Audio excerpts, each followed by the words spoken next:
बच्चों, तो quality control of crude drugs का एक पार्ट जो है बचा रह गया था। तो मेरी जानकारी में भी नहीं था कि ये नहीं हुआ, ये बना था ऐसे ही, बस अपलोड करना बचा हुआ था। राइट, तो चलो ठीक है भाई, कुछ मेथड्स जो है बचे रह गए थे क्वालिटी कंट्रोल टेस्ट करने के, प्योरिटी चेक करने की कितना परसेंट प्योरिटी है।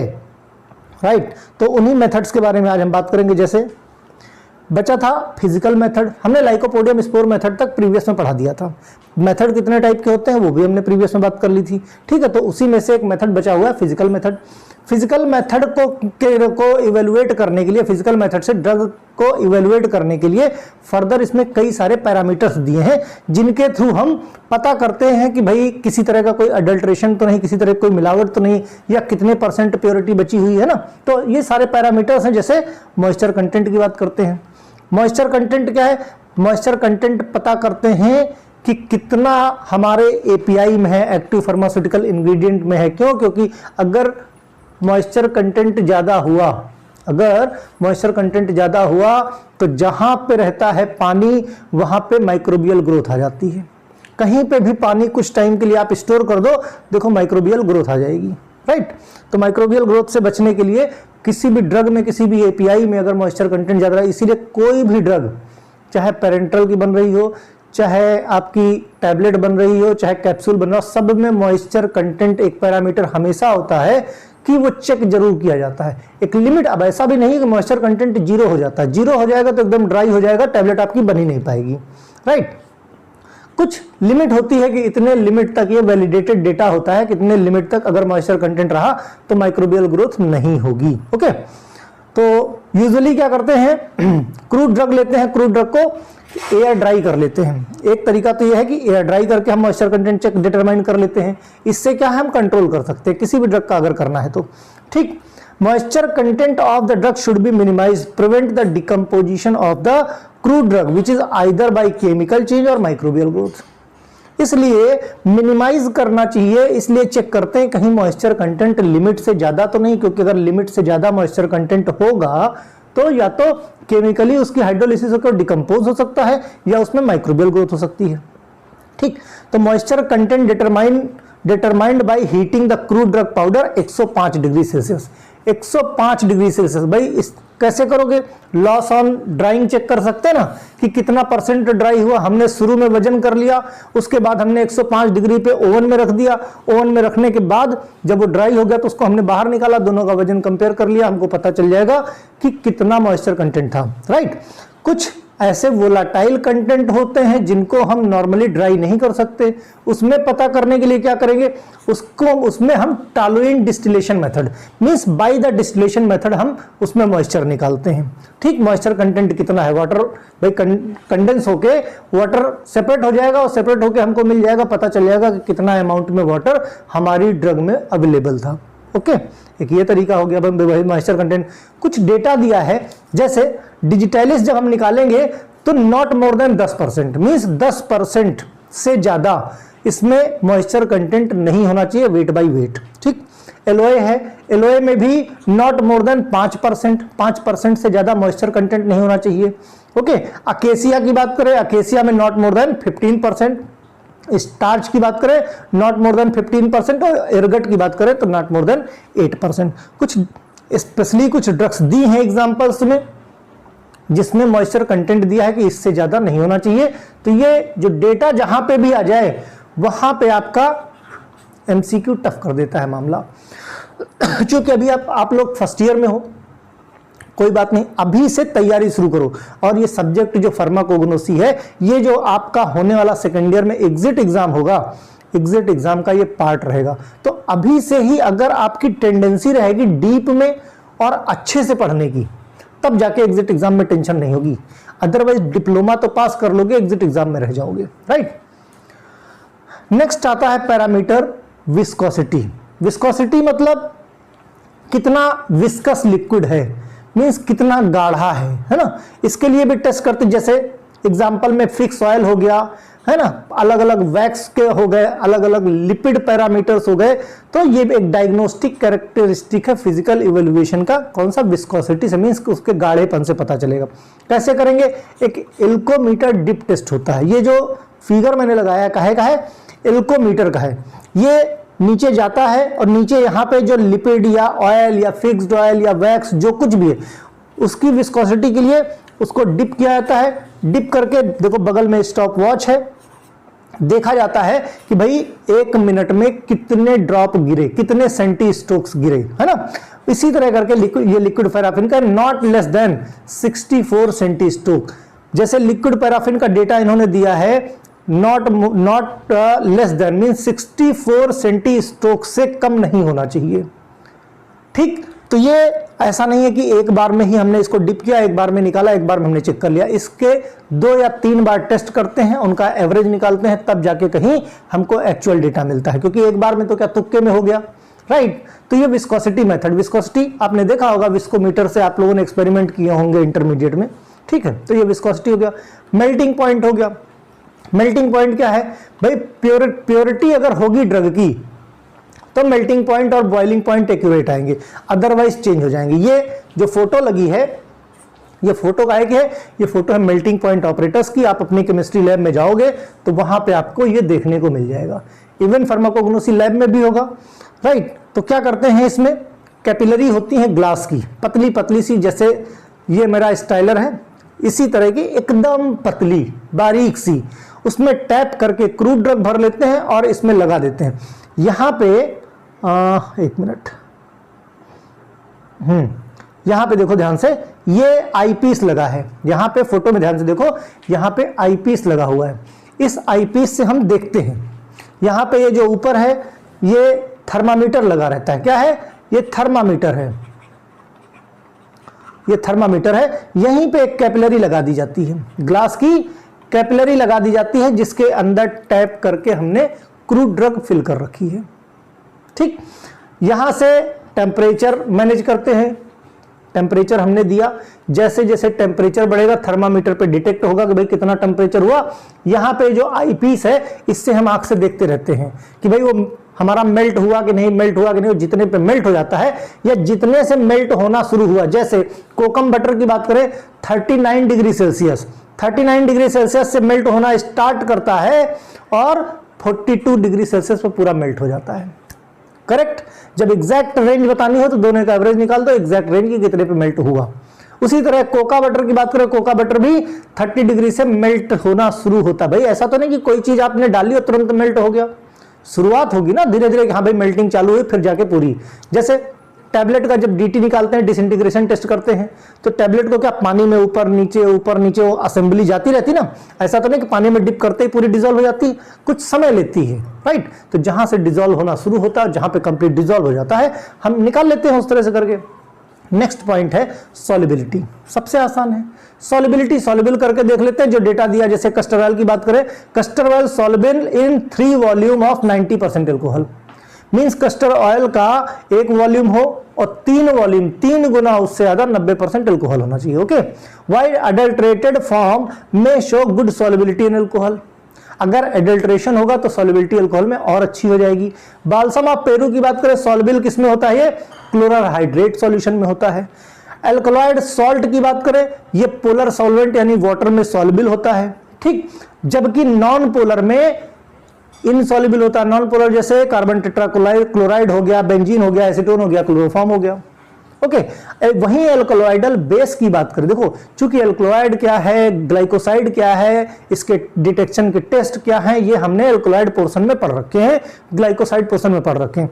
इसीलिए ये टॉपिक छूटा हुआ था, क्योंकि वही सारे टेस्ट जो हमने एल्कलॉइड में डिटेल में पढ़े हैं वही यहां भी हमको पढ़ने, लेकिन यहां हम डिटेल में नहीं पढ़ेंगे। क्यों? क्योंकि हम ऑलरेडी पढ़ चुके हैं, यहां हम सिर्फ उनका नाम जानेंगे, ठीक। तो एल्कलॉइडल बेस की बात करें तो एल्कलॉइडल बेस जस्ट उल्टा रहता है। एल्कलॉइडल सॉल्ट तुम्हारा पानी में सॉल्युबल रहता है, एल्कलॉइडल बेस तुम्हारा पानी में इनसॉल्युबल रहेगा। क्या हुआ?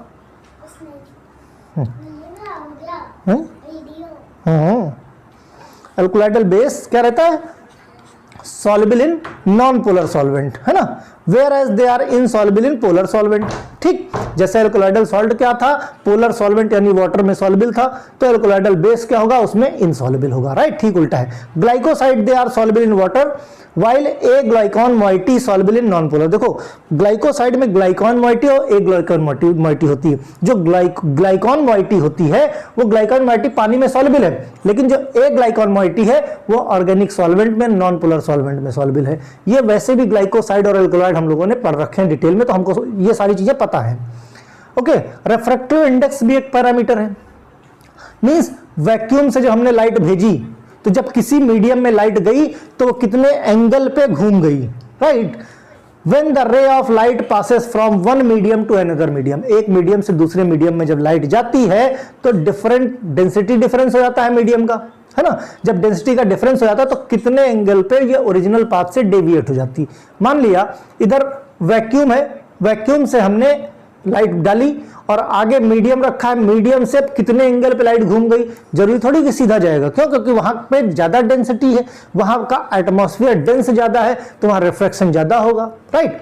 तो इससे क्या पता चलता है, ratio of velocity of light vacuum और वेलोसिटी इन मीडियम और सब्सटेंस टर्म है रिफ्रैक्टिव इंडेक्स। रिफ्रैक्टिव इंडेक्स निकालने के लिए क्या करोगे, velocity of light in vacuum, vacuum में लाइट की वेलोसिटी क्या होगी, वैक्यूम में हर्डल्स तो होते नहीं है इसलिए फास्ट होगी, लेकिन जो हमारे जो दूसरा मीडियम होगा, जैसे नॉर्मल एयर से इंसिडेंट लाइट करो और पानी में डालो, है ना, तो velocity of light in medium और किसी सब्सटेंस में, दोनों को डिवाइड कर दो, मल्टीप्लाई बाय 100 कर दो, तो परसेंटेज रिफ्रैक्टिव इंडेक्स आपका निकल आएगा। Refractive index is constant for liquid and can be used as the criteria for the standardisation of the crude drug. Liquid में रिफ्रैक्टिव इंडेक्स कांस्टेंट रहता है, तो इसलिए उसको हम एक पैरामीटर ले सकते हैं। Refractive index depends on the wavelength of, बिल्कुल सही है, वेवलेंथ ऑफ लाइट कितनी ज्यादा होगी या किस टेम्परेचर और प्रेशर पे लाइट इंसिडेंट हो रही है, इस पे डिपेंड करती है। Refractive index following phyto constituent कहां पे, 25 degree Celsius in sodium light. Sodium light का हम इंसिडेंट करते हैं कितने पे, रूम टेम्परेचर यानी लगभग 25 डिग्री सेल्सियस के आसपास। क्लो ऑयल का रिफ्रैक्टिव इंडेक्स बात की जाए 1.5 से 2.7, ठीक, 1.5 to 7 से 1.35, मतलब 1.527 से 1.535। कस्टरल की बात करें 1.476 से 1.527, राइट। तो इस तरह से ये क्या है, इसका रिफ्रैक्टिव इंडेक्स है। ये डेटा याद रखना, डेटा क्या है, कई बार काम आ जाता है। दूसरा ये फॉर्मूला याद रखना, है ना, बाकी एक्सप्लेन करने को आएगा फिजिकल मेथड, तो ये सब कुछ याद रखना पड़ेगा आपको। ऑप्टिकल रोटेशन की बात की जाए, ऑप्टिकल रोटेशन में क्या होता है भाई, plane polarised light. Plane polarised light क्या बोलते हैं, प्लेन पोलराइज्ड लाइट क्या होती है भाई, प्लेन पोलराइज्ड लाइट मतलब स्कैटर्ड लाइट, व्हाइट लाइट, सफेद लाइट। जब हम किसी लेंस से पास करते हैं, जैसे देखो क्या होती भाई, ये ऐसे ऐसे ऐसे ऐसे करके, ये कैसी स्कैटर्ड लाइट है, जिसको क्या बोलते हैं हम, प्लेन पोलराइज्ड लाइट। ठीक, ये हमने कहीं किसी लेंस से पास किया तो ये क्या हो गई, पोलराइज्ड लाइट हो गई।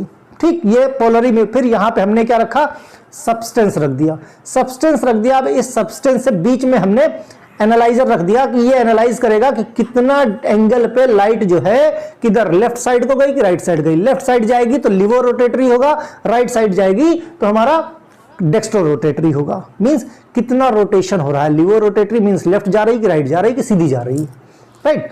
तो some substance has the property of rotating the plane polarised light in pure state in the solution. Pure state में होगा तो हमको पता कितना डिग्री लाइट को घुमाएगा वो। ठीक, जैसे म्यूटा रोटेशन नाम सुना होगा, म्यूटा रोटेशन में यही तो होता है भाई, ग्लूकोज जो है, ग्लूकोज और आपस में कन्वर्ट होते रहते हैं, है ना, एल फॉर्म में और डी फॉर्म में, तो लिवो रोटेटरी और डेक्स्ट्रो रोटेटरी बनता है। These substances are known as the optically active। जो प्लेन पोलराइज्ड लाइट को घुमाते हैं उनको क्या बोलते हैं, ऑप्टिकली एक्टिव फिनोमेना को क्या बोलते हैं, ऑप्टिकल रोटेशन। मींस लाइट का रोटेशन हो रहा है यहाँ पे। प्लेन पोलराइज्ड लाइट में be rotated towards left side. जब लेफ्ट साइड होगा तो उसको बोलेंगे लिवो रोटेटरी, और जब राइट साइड को होगा भाई सीधी लाइट, हमने क्या, तो हमने तो स्कैटर्ड लाइट भेजी, बीच में हमने क्या किया, एक निकोल प्रिज्म रख दिया, उसने क्या किया, उसको क्या किया उसने, पोलराइज लाइट बना दिया, है ना। पोलराइज लाइट बना दिया तो एक डायरेक्शन में हो गई, फिर बीच में हमने सब्सटेंस लगा दिया। उस सब्सटेंस से जब लाइट पास हुई तो डिटेक्टर लगाया कि लेफ्ट में जा रही कि राइट में जा रही, हमको पता चल जाए, राइट। तो लेफ्ट में जाएगी तो लिवो रोटेटरी, राइट में जाएगी तो dextro rotatory. It is denoted by I and L and D. Laevo rotatory को L से डिनोट करते हैं और डेक्स्ट्रो रोटेटरी को D से डिनोट करते हैं। ऑप्टिकल रोटेशन डिटरमाइन किस पे, सब कुछ 25 degree Celsius. Sodium lamp as a source of light, sodium lamp को हम सोर्स ऑफ लाइट यूज करते हैं। अब क्लो ड्रग की बात की जाए तो 0 से लेके -1.5 डिग्री ये रोटेट करता है, एंगल ऑफ रोटेशन होगा। यूकेलिप्टस की बात किया जाए तो +10 डिग्री रोटेट करता है। कैरावे की बात किया जाए तो +10 डिग्री रोटेट करता है। ये एंगल ऑफ रोटेशन है किसका, लाइट का, ठीक। ऑप्टिकल रोटेशन की बात हो गई भाई। नेक्स्ट है एश वैल्यू, बहुत इंपॉर्टेंट चीज है एश वैल्यू। देखो क्या है, जो फोटो लगी है, फोटो पे ध्यान दो। ये फोटो है मफल फर्नेस की जिसमें पोर्सलीन डिश हम रख रहे हैं। अब एश वैल्यू में हम पता करते हैं कि कितना % प्योरिटी है, कितना % पोटेंसी है, प्योरिटी है हमारी मटेरियल में, ठीक। क्यों, क्योंकि इसमें जितना भी मटेरियल होगा, जितना भी ऑर्गेनिक मटेरियल, वो सब तो जल जाएगा। जितना भी, जैसे भाई ऐश वैल्यू का, जैसे कोयले को जलाओ, बाद में क्या राख बचे, उसका कोयला सब खत्म हो जाए, जो राख बचे, ठीक उसी तरह से कोई भी मटेरियल वो सब खत्म हो जाए, उसमें जो मिनरल्स वगैरह बचे वो सब खाली पड़े रहे, जिससे हमको पता चल जाएगा। Ash value usually represent the inorganic residue. भाई ऑर्गेनिक जितना होगा, जितना कार्बन, हाइड्रोजन, ऑक्सीजन, वो सब जल जाएगा, क्योंकि बहुत हाई डिग्री टेम्परेचर देते हैं, लगभग 1000 डिग्री सेल्सियस के आसपास टेम्परेचर देते हैं हम, ठीक। इसमें तो इंसान की हड्डियां भी गल जाएं। ओके, जैसे कौन सा इनऑर्गेनिक रेसिड्यू बचेगा, फास्फेट बचेगा, कार्बोनेट बचेगा, सिलिका। प्रेजेंट किसमें रहता है, हर्बल ड्रग्स में। Sometimes crude drug are mixed with the mineral like substance, sand, chalk, powder, soil. Ash value is the criteria to judge the purity and identity of the powder of the drug. Ash value में क्या क्या हो सकता है, consist of carbonate, phosphate, silica और silicates होती है, ठीक। ये ऐश वैल्यू की बात करते कैसे हैं, अगर बात की जाए, अगर जानना कैसे करते हैं तो भाई पोर्सलिन डिश आपने लिया, उसको खूब अच्छे से ड्राई कर लिया।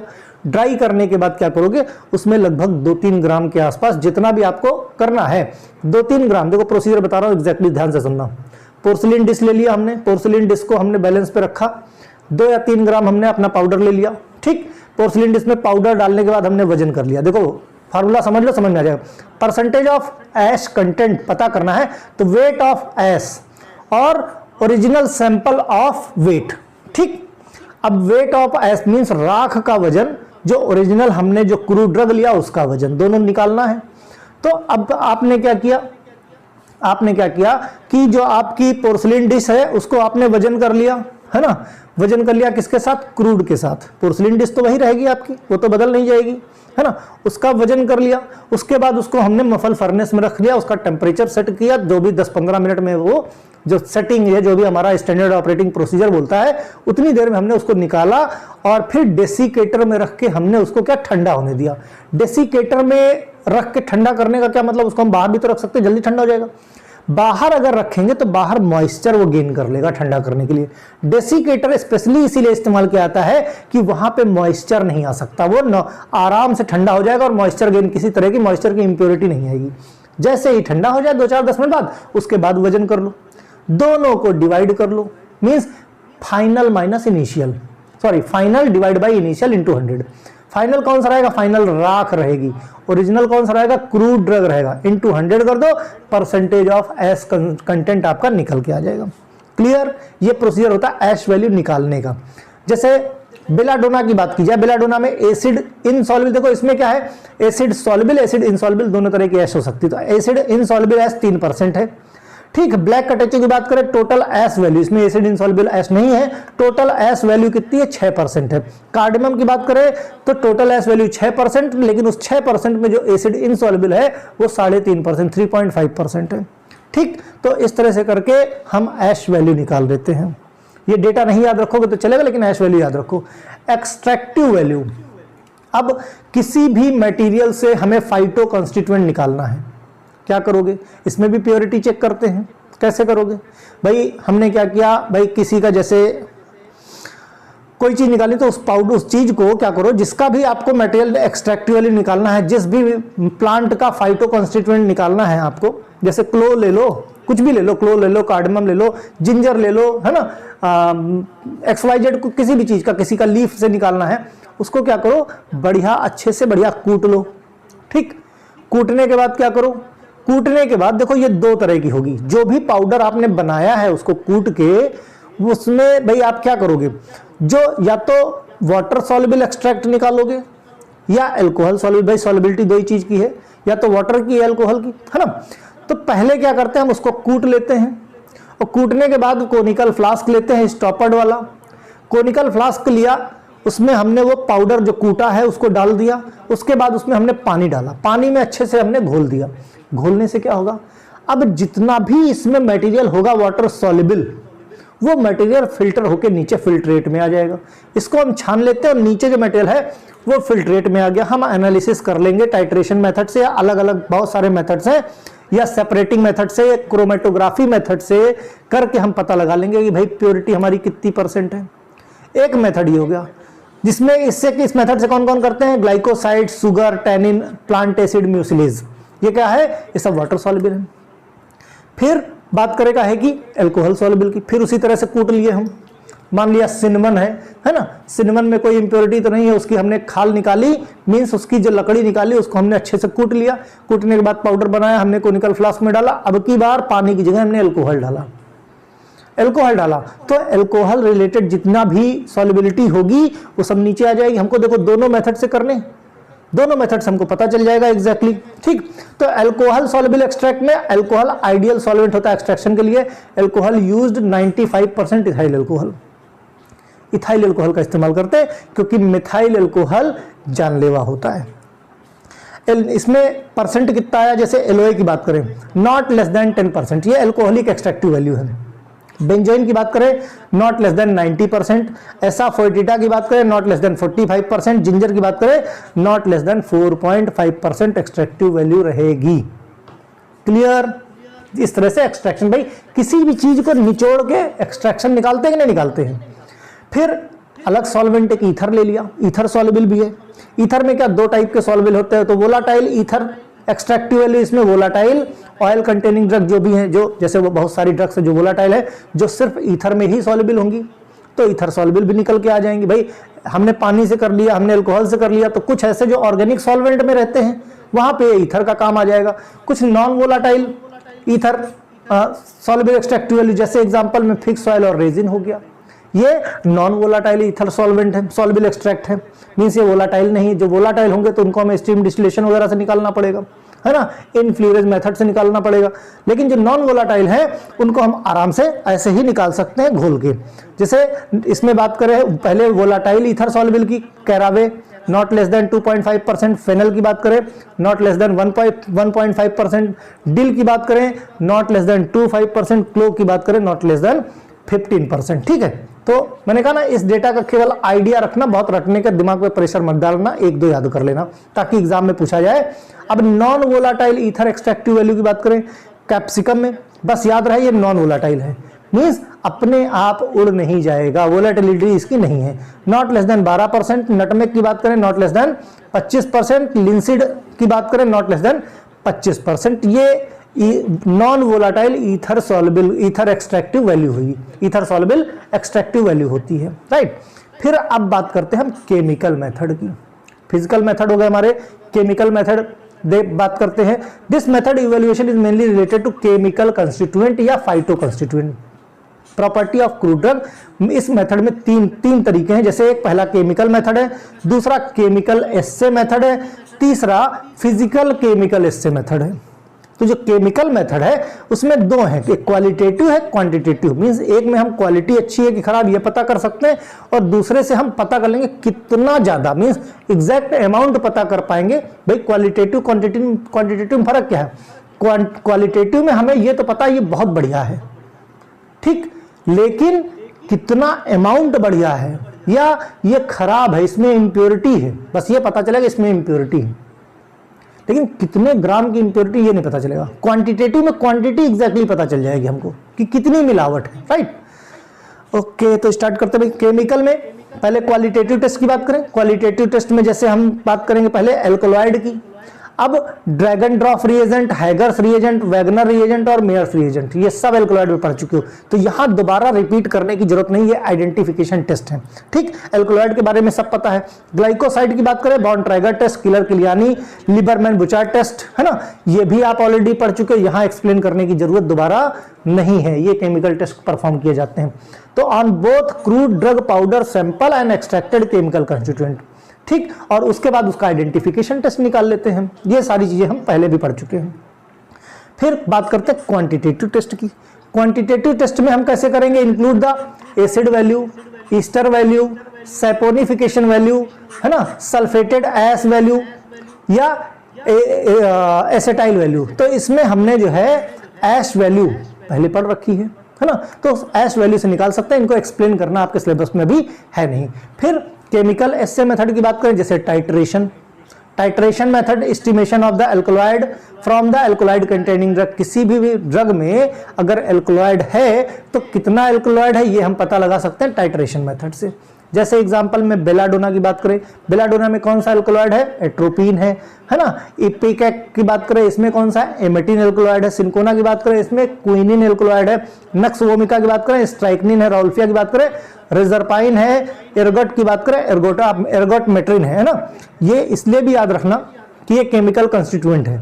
जब हम चैप्टर 5 पढ़ेंगे तो वहां पे biological source, chemical constituent, microscopy use, है ना, इन सब की बात करेंगे तो वहां ये सब काम आएंगे आपको कि बेलाडोना में कौन सा केमिकल कंस्टिट्यूएंट है, एट्रोपिन है। इपिकैक में कौन है, एमेटिन है। सिंकोना में कौन है, क्विनिन है ना। तो ये पूछा जाएगा तो इसका जवाब आप आराम से दे सकते हो। तो टाइट्रीमेट्रिक से एस्टिमेशन हम टाइट्रीमेशन से कर सकते हैं।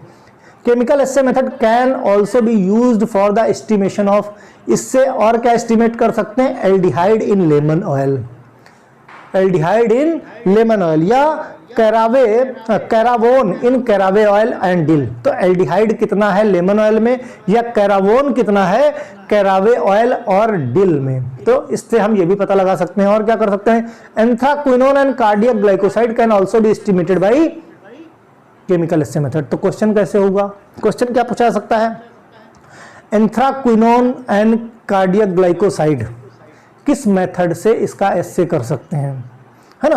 तो क्या आंसर क्या रहेगा, केमिकल एस्से मेथड। ओके, नेक्स्ट बात करें फिजिकल केमिकल एस्से मेथड। अब फिजिकल केमिकल में क्या, स्पेक्ट्रोफोटोमीटर, जैसे यूवी और आईआर। भाई यूवी और आईआर की बात की जाए अगर, तो यूवी आईआर में क्या होता है अल्ट्रावायलेट रेस डाली जाती हैं, उसमें क्या है, इंफ्रारेड डाली जाती हैं। जैसे यहाँ पे ये देखो, ये फोटो लगी हुई है, दिस फोटो, यहीं पे इसी तरीके से यही प्रोसीजर होता है। जैसे सैंपल रखा हमने और यहाँ पे ब्लैंक रख दिया, फिर क्या किया, एक बार यूवी लाइट छोड़ के देख ली कितने वेवलेंथ की लाइट वहां पे एब्जॉर्ब हुई जाके, कितना वाइब्रेशन किया मटेरियल, पता चल जाता है। ठीक, यूवी में। आईआर में क्या होता है, आईआर में कितने वेवलेंथ मींस उससे फंक्शनल ग्रुप, आईआर से हमको क्या पता चलेगा, एग्जैक्टली फंक्शनल ग्रुप कौन सा है। ठीक, तो इस एस्से से हम पता लगा सकते हैं ना कि इम्प्योरिटी किसकी है। भाई मान लिया कोई भी एल्कलॉइड है जिसको हमें टेस्टिंग करनी है, किसी भी एल्कलॉइड की हमको टेस्टिंग करनी है, हमने उसका स्ट्रक्चर बना लिया, हमें पता है कि इसमें फंक्शनल, आईआर से सिर्फ और सिर्फ फंक्शनल ग्रुप का पता चलता है और कुछ नहीं, राइट। तो हमको पता चल गया कि इसमें OH इतने पे है, NO2 इतने पे है, हाइड्रोजन की पीक इतने पे है, राइट। तो ये हमको पता चल रहा है कि भाई इतनी इतनी मिली। अब उसके बाद जो हमारा स्ट्रक्चर है उससे जो हमको जो डेटा मिला है, जो स्पेक्ट्रोफोटोमीटर का जो रिपोर्ट मिली है, मींस जो स्पेक्ट्रा हमको मिला है, भाई हमने आईआर डाला, यूवी डाला, तो हमको क्या डेटा मिलता है ना, उसको स्पेक्ट्रा बोलते हैं। स्पेक्ट्रा से आईआर में हम चेक कर सकते हैं कि हमारे इस पे कौन कौन सी पीक है और हम फंक्शनल ग्रुप से मिला लेंगे, पता चल जाएगा। अगर कोई एक्स्ट्रा पीक है तो इसका मतलब ये पीक किसकी है, किसी दूसरी चीज की है, और वहां पे उसकी पीक रहेगी तो पीक चेक करके, पीक क्या होती है, ऐसे ऐसे करके जो चलता है ना, तो कितनी पीक पे ऊपर लिखा रहेगा कितनी वेवलेंथ की लाइट को उसने एब्जॉर्ब किया है। तो वहां से हमको पता चल जाएगा कि इम्प्योरिटी है या नहीं है। नहीं होगी इम्प्योरिटी तो सारी के सारी फंक्शनल ग्रुप की पीक वही आएंगी जो आपके स्ट्रक्चर में मौजूद है, राइट। फिर क्रोमेटोग्राफी की बात करें, जैसे थिन लेयर क्रोमेटोग्राफी जिसको हम टीएलसी बोलते हैं, इससे भी हम जो है डिटेक्शन कर सकते हैं। कैसे भाई, हमने जैसे किसी चीज का एग्जांपल लिया, कोई भी सैंपल लिया कि भाई प्योर है कि नहीं, हमने क्या किया, एक ब्लैंक लगाया, ब्लैंक में हम एपीआई नहीं डालेंगे, सैंपल नहीं डालेंगे, ऐसे ही ब्लैंक पानी का स्पॉट या किसी चीज का स्पॉट लगा दिया, ठीक, वो रन करे, उससे कंपैरिजन कर लेंगे, ठीक है। और दूसरे में हमने स्पॉट लगा दिया किसका, जिस सैंपल सॉल्यूशन का हमको रिजल्ट निकालना है, जैसे देखो यहाँ पे। और उसके बाद क्या करेंगे, मींस एक मोबाइल फेज का स्पॉटिंग उसका चेंबर में रख देंगे, फिर हम देखेंगे रन कितना कर रहा है, टीएलसी में रन करेगा ना हमारा मोबाइल फेज। भाई एक स्टेशनरी फेज होता है, एक मोबाइल फेज रहता है, स्टेशनरी फेज वहीं रहेगा और मोबाइल फेज ऊपर जाएगा, तो वहां से हम पता लगा लेंगे कि इंप्योरिटी है या नहीं है। तो ये सारे टेस्ट बड़े इंपॉर्टेंट हैं, इसको बोलते हैं physical chemical test method. Means physical method का इस्तेमाल क्यों करेंगे, केमिकल का इस्तेमाल करके। फिर बात करें बायोलॉजिकल मेथड की, बायोलॉजिकल मेथड में biological essay.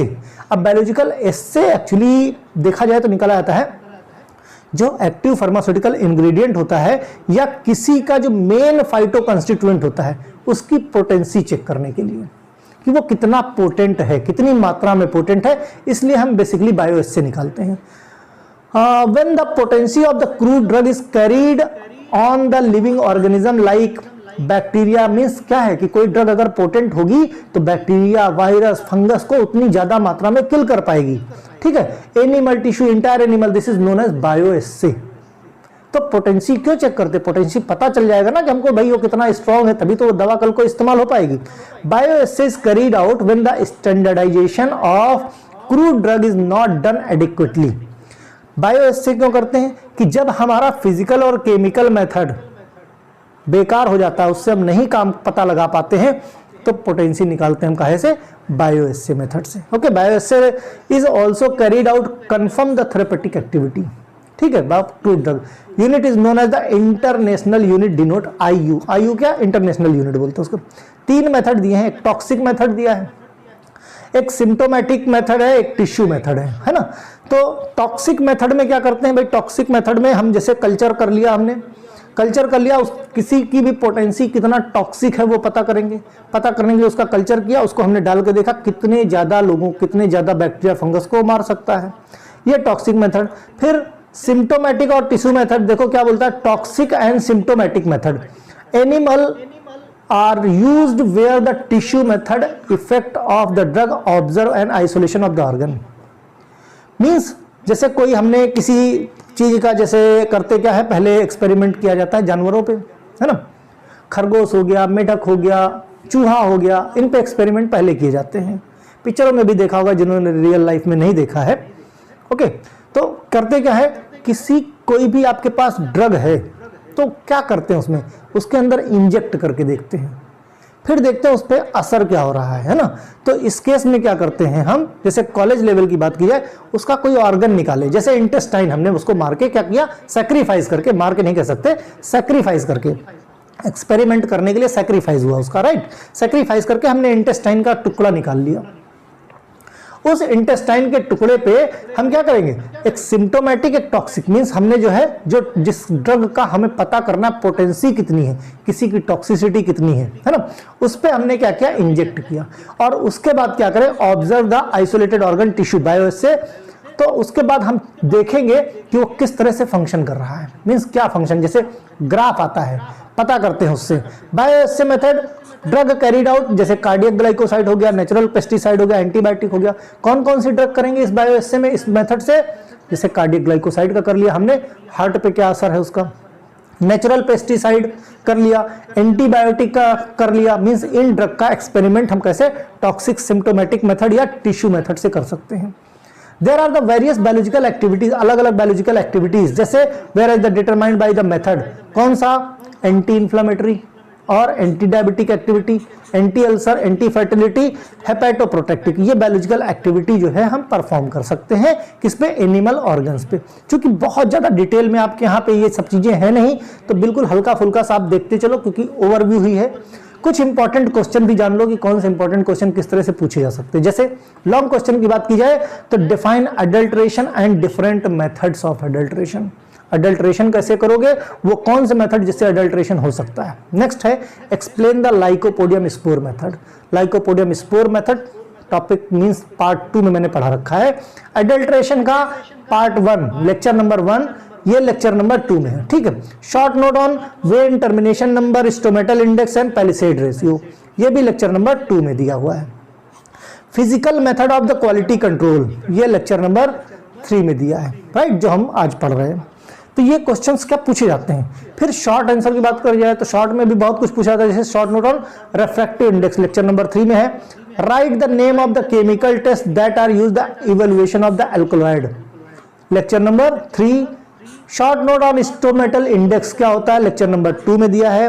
Short note on ash value lecture number 3 में है। Short note on extractive value है ना, लेक्चर नंबर 3 में है। Short note on trichomes and types of stomata, ये किसमें है, लेक्चर नंबर 2 में है, ठीक। तो इस तरह से क्वेश्चन प्रोबेबिलिटी होती है इस चैप्टर से बनने की।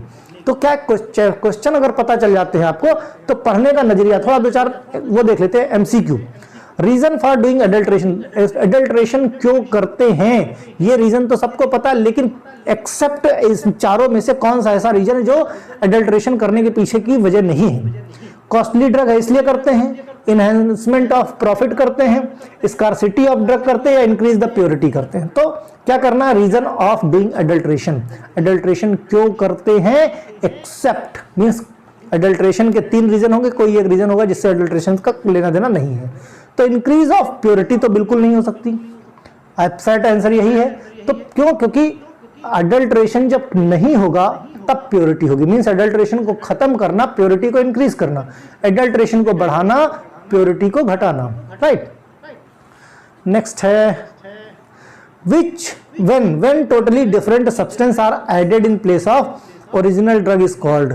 अगर कोई टोटल डिफरेंट हम इसमें मिला देते हैं सब्सटेंस ओरिजिनल की जगह, तो उसको क्या बोलते हैं, स्पेलेज करना, सोफिस्टिकेशन करना, एडमिक्स करना, या सब्स्टिट्यूशन करना। भाई जाहिर सी बात है, एक मटेरियल है उसकी जगह पे हमने दूसरा लगा दिया, उसको हटा के मतलब सब्स्टिट्यूशन हो गया उसका, राइट। तो इस तरीके से क्या एमसीक्यू बनते हैं।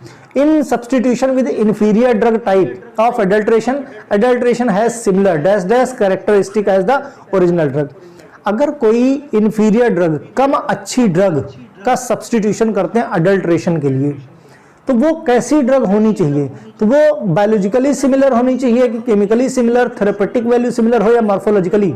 तो बेसिकली करते क्या, जो दिखने में सिमिलर होती है तो उनसे हम एडल्ट्रेशन करते हैं।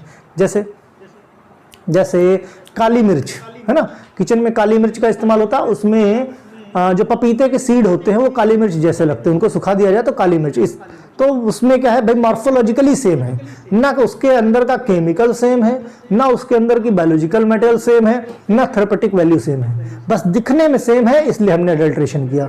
सब स्टैंड इन्फीरियर है ना, उसके कंपैरिजन में उससे कोई लेने देना नहीं अगर देखा जाए तो, ठीक है। तो मॉर्फोलॉजिकली सिमिलर होना चाहिए। ओके, नेक्स्ट है belladonna leaf adulterated with. Belladonna leaf का अडल्ट्रेशन किससे करते हैं भाई, सिनेमन लीफ, सिन्ना लीफ, एलियंथस लीफ, या मेंथा लीफ। तो जो एलियंथस लीफ होती है उससे बेलाडोना की लीफ का अडल्ट्रेशन करते हैं, ठीक। नेक्स्ट क्वेश्चन बनता है आपका, लिग्निफाइड ट्राइकोम्स किसमें प्रेजेंट है, कैरेक्टरिस्टिक किसमें है, वसाका, सिन्ना, डिजिटलिस, नक्स वोमिका। तो लिग्निफाइड ट्राइकोम्स जो हैं वो आपके होते हैं किसमें, नक्स वोमिका में, राइट। तो इस तरह से कुछ क्वेश्चंस हैं, इसी पैटर्न पे मैंने और भी सारे क्वेश्चंस पे अपलोड कर रखे हैं, है ना।